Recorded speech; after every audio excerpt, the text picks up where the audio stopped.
Bible in a minute. Genesis 49. This chapter is where Jacob blesses his sons. Now, you need to understand something. The word blessing here is used loosely because not everything that Jacob says to his sons is necessarily positive and uplifting and encouraging and a blessing. It's sometimes a statement of fact.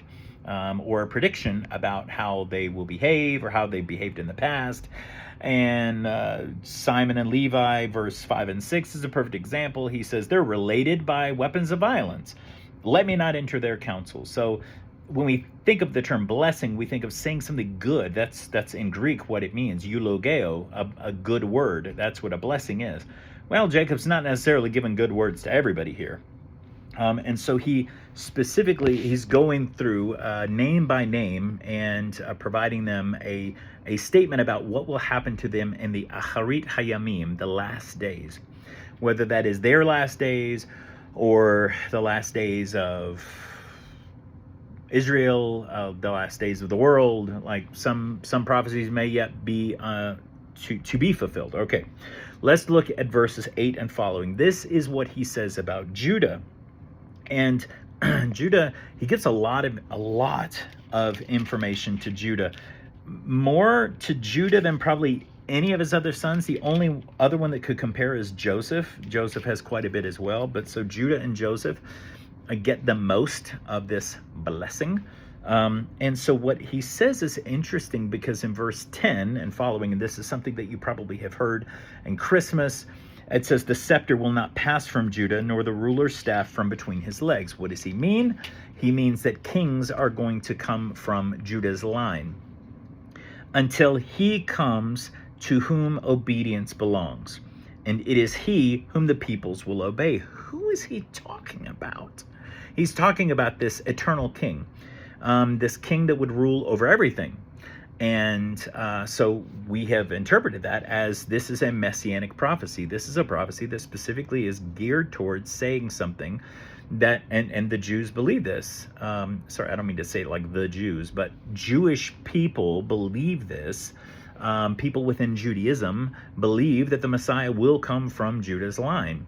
And so Jacob is giving a messianic prophecy that the Messiah king will come from Judah's line. What is really interesting about it is the next verse, because he says, verse 11, tying his donkey to the vine, his donkey's colt to the choice grapevine. What does that mean? It means that the Messiah is going to somehow be connected to a donkey. And you got to think, like, the people that are listening to this are like, what is he talking about? This eternal king, and there's a donkey tied to a vine. That's really weird. Well, the vine is something that Jesus or Yeshua referred to himself as.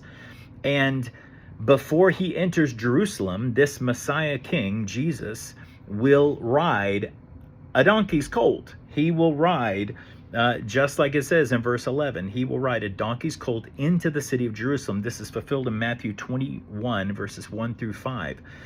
And so a lot of times we look at the Zechariah prophecy as, behold your king humble and lowly and mounted on the foal, colt, a donkey's baby. Basically, it's a baby donkey, right?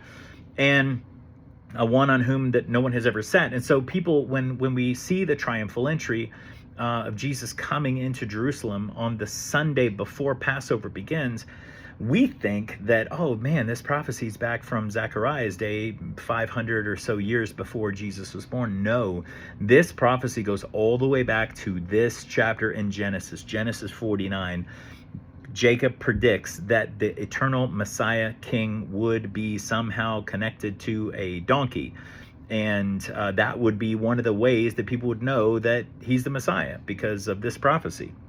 And so he talks about Zebulun and Issachar and Dan, Gad. And Gad gets like a mention, a brief little statement in there. Asher, Naphtali, again, like one sentence, if that, fragmentary sentences, and then Joseph. And he Jacob says about Joseph in verse 23, the archers attacked him fiercely, shooting at him and pressing him hard. But his bow remained strong, his arms remained nimble by the hands of the mighty one of Jacob. From the shepherd, the stone of Israel. And so he is saying that God Almighty is the one who helped him, that those attacks came against him, but he stood strong. And so again, his brothers are like, oh man, this again, like you're bringing up old wounds, Dad. But this is the prophecy for Joseph. And at the end, I like it. Verse 26, I love what Jacob says there. He says, the blessings of your father are more powerful than the blessings of my parents. Extending to the farthest of the everlasting hills, they will be on the head of Joseph, on the brow of the prince among his brothers.